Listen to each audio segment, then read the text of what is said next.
Frères et sœurs, j'espère que vous allez relativement bien. Défaite du Barça 2-0 au Bayern Munich pour ce deuxième match de la Ligue des Champions. Défaite non pas cruelle, mais défaite logique. Je sais très bien qu'il y en a qui parleront de défaite cruelle parce que oui, on a dominé la première mi-temps, mais c'est faux. Pour moi, et je vais faire ça parce que je pense que le Barça ne peut pas se permettre d'avoir un niveau d'exigence. Le storytelling de oui, on a dominé le Bayern, on a pendant 45 minutes, c'est vrai, mais à la fin, c'est une défaite logique. Là, ce soir, on a vu 11 hommes contre 11 préadolescents. D'accord? Une équipe avec des certitudes, une confiance et une base, et une équipe qui veut prouver. Une équipe de jeunes naïfs. C'est ce qu'on a vu ce soir. Pour moi, c'est ça. Symbolisé par le manque de réalisme énorme du Barça ce soir, qui s'est procuré, je crois, plus de 15 frappes, plusieurs frappes cadrées, et finalement, tu marques 0 but. Pourtant, tu as eu les occasions. Hein. Tu as eu les occasions, tu as frappé le poteau, tu as fait du jeu, tu as dominé le match, tu as fait douter un petit peu l'adversaire, et à la fin, tu marques 0 but. C'est la faute du Barça. Pour moi, alors certes, il y a le penalty qui aurait pu être accordé au Barça, et c'est vrai que si tu marques en premier, ça change le match. Clairement, là, le match consistait à qui allait marquer en premier. Si tu marques en premier, forcément, le Barça allait se libérer. Et là, on a vu évidemment que l'ouverture du score a plombé le moral des jeunes de Xavi. Et forcément, tu prends ce but-là qui te tape sur la tête. Hein. Ah, le but, il fait mal au crâne. Le but, il fait mal au crâne. Le but qu'on prend en plus, Ter Stegen fait une grosse erreur. Comment ça se fait que j'ai jamais vu un gardien aussi peu souverain dans ses 5,50 m? J'ai jamais vu ça. Moi, j'ai plus été habitué à des mecs qui faisaient des sorties, qui sortaient au pâquerette. C'est comme ça qu'on dit, hein, les sorties au pâquerette où tu vas loin, tu sors de tes cages alors que tu devrais pas le faire. Mais j'ai jamais vu un... Valdés, c'était comme ça. Victor Valdés, c'était un gardien qui sortait comme ça pour rien. Et des fois, on se mangeait des buts. Mais j'ai jamais vu un gardien qui, même dans ses 5,50 m, n'est pas souverain, n'arrive pas à régner, tu sens absolument pas sa présence. J'ai jamais vu ça, honnêtement. Donc forcément, tu prends ce but-là sur coup de pied arrêté alors que tout allait bien, à part le manque de réalisme, et du coup, tu le payes cash. Et forcément, le but que tu te prends, il te fait mal au crâne. Ah, il te tape sur la tête. Tu te sens comme un petit enfant. Tu te dis, ah voilà, encore une fois, les Allemands, ils ont réussi à marquer avec leur réalisme froid. Et nous, on a eu plein d'occasions et on n'a pas réussi à marquer. Donc forcément, tu prends ce deuxième but-là, qui n'est que logique. Tu vois l'action. Alors certes, sur le deuxième but, j'ai envie de blâmer un petit peu Busquets sur son placement, malgré le fait qu'il ait fait une première mi-temps magnifique. D'accord, le placement de Busquets, c'est une honte pour moi. Sur le but de Leroy Sané, qui met un but de crack. Certes, c'est un but de crack. Mais encore une fois, tu sens que l'équipe, elle vient de prendre un coup sur la tête, elle est désordonnée. Vous savez, les 5 minutes après un but, ces fameux 5 minutes quand tu viens de te prendre un but ou tu viens de marquer un but, faut toujours être vigilant. Essayer d'un petit peu de reprendre tes esprits vite. Et là, on n'a pas réussi à le faire. Forcément, tu prends un deuxième but. Voilà. Simplement des hommes et des enfants. Des hommes réalistes. Avec, c'est vrai, ils ont eu une période de doute. D'accord? Au début du match, on est là, intensité, on les bouffe. C'est vrai qu'on peut dire, voilà, le palmarès du Barça, on a réussi à être plus fort que le Bayern, à dominer le Bayern Munich pendant 45 minutes en termes d'intensité. Football aussi. Ils ont douté. Il y a pas mal de joueurs qu'on n'a pas vu du tout côté Bayern, comme Sadio Mané par exemple, on l'a pas vu du tout. Mais manque de réalisme. Et là, le manque de réalisme, c'est vraiment un truc de naïf, d'enfant.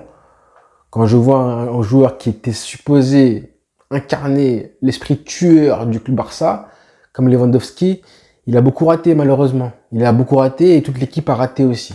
Alors les gosses comme Pedri qui a raté une occasion énorme, tout ça comme Rafinha qui n'a pas été de son match, eux encore, ça me surprend pas trop. Mais Lewandowski, je suis déçu. Obligé d'être déçu forcément.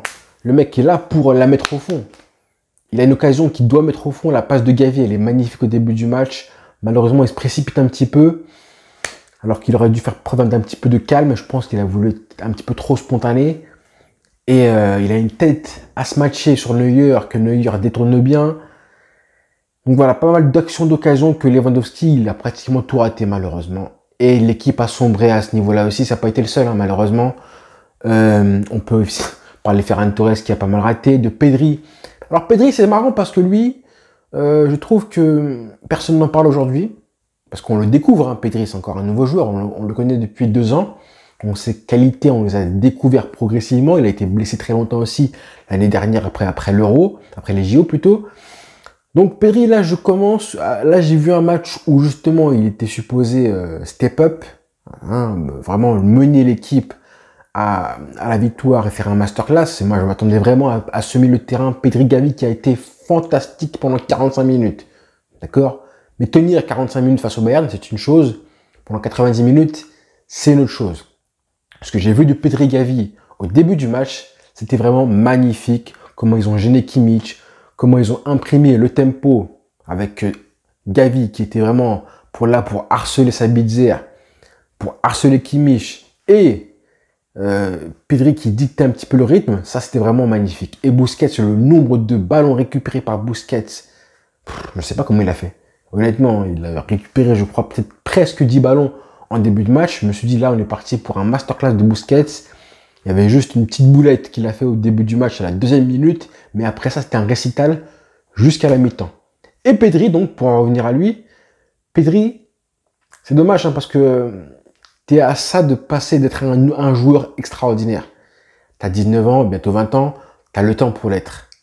Et là, maintenant, là, je commence à voir ses défauts. Avant, on ne les voyait pas. Quand vous ne connaissez pas un joueur et que vous le découvrez, vous voyez que ses qualités, que ce qu'il apporte, vous êtes subjugué par ses qualités. Et on a tous été comme ça. Là, maintenant, un match face au Bayern Munich, face à ses limites, face aux limites de tous les joueurs, j'ai vu un petit peu ses défauts. Et il ne faut pas que ce joueur-là, s'il veut vraiment devenir un joueur extraordinaire, faut vraiment pas que la beauté du geste, l'esthétisme, la créativité soit au détriment de l'efficacité. Voilà, ma phrase poétique, parce qu'il y a pas mal de fois où justement, je pense qu'il devrait être un tueur. Et personne n'a été un tueur ce soir. Personne n'a été un tueur, en particulier lui, parce que s'il marque ce but-là, hein, à 2-0, il fait un mouvement fantastique. Il se fait une action, il se crée l'ouverture. Il arrive devant Neuer. Et il a le temps de la piquer bien comme il faut. D'accord? Et puis là, il touche le poteau, alors que là, il faut être un tueur. Il faut être un tueur à ce niveau-là. Si tu marques le but de 2-1, Pedri, je pense que le match change. Mais c'est pas un hasard si tu marques pas. C'est pas un hasard si toute l'équipe a foiré devant les buts. Et c'est désolant, c'est vraiment très décevant. Il n'y a pas de défaite encourageante. Il n'y a pas de défaite encourageante, je sais pas quoi. Parce que là, justement, avec un match comme ça, si tu marques en premier, hein, d'accord, je pense que le Barça gagne ce match-là. Donc du coup, on passe de marquer en premier et prendre confiance de fou parce que le Barça mène, le Barça gagne ce match, possiblement, évidemment, hein, et tu gagnes à Munich après une prestation collective magnifique. Ce que Xavi a fait au début du match, c'était vraiment magnifique. Et il y aurait eu plein de choses à retenir de tout ça. Malheureusement, comme tu perds ce match-là, et que c'est logique parce que là, en face, ils ont été des hommes, et logiquement, du coup, toutes les belles choses qu'on a vues, elles n'ont servi à rien du tout, et tu pourras pas t'appuyer dessus.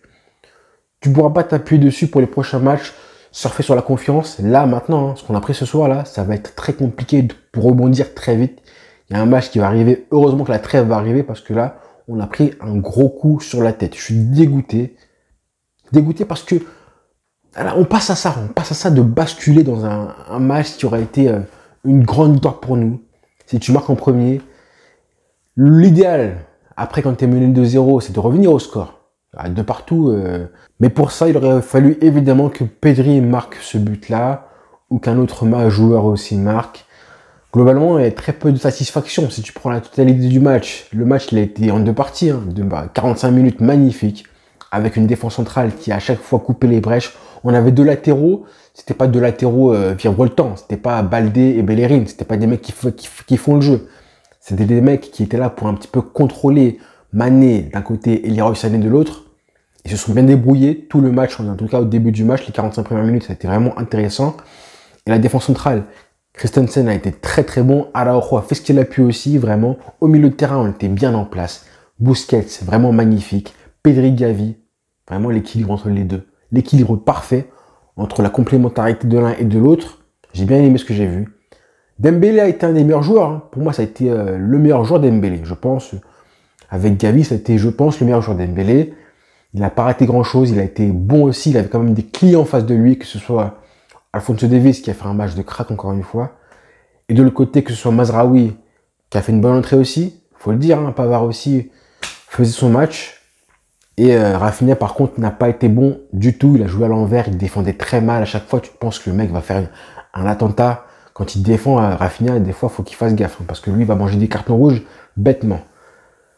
Je suis dégoûté, les frères. Vraiment dégoûté parce que là, on va repartir à la case départ, en fait. Première défaite de la saison qui fera très mal aux têtes. Heureusement que la trêve va arriver. Je voulais qu'on marque. Mais quand tu marques pas de but, comment gagner un match? Forcément. Et je pense que le Barça aurait pu jouer comme ça pendant 1 heure de plus. On n'aurait pas marqué non plus. Donc je suis dégoûté. C'est le football. Mais là, on a vu un petit peu ce qui manquait à ce Barça-là. Il manquait du vice, il manquait du caractère, encore une fois, de l'efficacité, un côté tueur. Pour moi, le penalty oublié à Ousmane Dembélé, c'est un symbole. C'est un symbole parce que à l'époque, hein, on avait des mecs qui étaient là, mais comme quoi ça sert d'avoir des mecs qui sont là, qui haranguent un petit peu l'arbitre, en mode vicieux, en mode... Il nous manque du vice. Il nous manque du vice. Et même Ousmane Dembélé, il tombe et il est trop gentil. Il devrait demander le penalty, que toute l'équipe vienne agresser l'arbitre. C'est ça qui nous manque. Parce que la VAR, qu'est-ce qu'elle fout là? Il faut influencer un petit peu l'arbitre. On est trop gentil.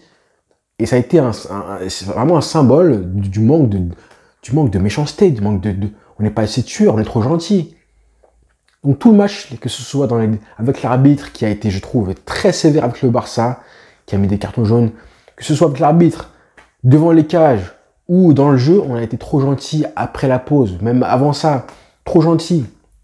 Donc comme quoi ça sert d'avoir des mecs comme Mascherano à l'époque, comme Jordi Alba quand il a son côté fouineuse là, comme Busquets, comme Suarez aussi. Suarez c'était un joueur qui a mettre une pression sur l'arbitre, qui met une pression sur les joueurs. Et tout ça là, on n'a pas vu. Alors forcément, on a une moyenne d'âge sur le terrain qui est très basse, hein, forcément, à part Lewandowski, mais qui a été aussi trop gentil. Mais globalement, ça a été symbolique de tout ce qui s'est passé ce soir, trop gentil dans tout le comportement du jeu. C'est dommage, c'est vraiment dommage, mais bon, on va grandir malheureusement, mais là, justement, grandir, ça a été freiné. D'accord, ça a été freiné ce soir. Donc voilà, trop gentil dans la surface de réparation du Barça. Ter Stegen, il a été trop gentil, pas assez méchant, pas assez souverain, trop gentil avec l'arbitre, trop gentil devant Neuer, parce que on a plusieurs occasions. Hein. Pedri, l'occasion qu'il a au début du match, là, quand il a fait la frappe croisée du gauche. Trop gentil, frère. Il faut allumer un petit peu. Il faut allumer. Trop gentil, trop gentil, trop gentil. C'est le mot de la soirée. Voilà les frères. Bonne soirée à tous, hein, et puis rendez-vous très vite pour rebondir, essayer de rebondir. Allez, bonne soirée les frères. Ciao.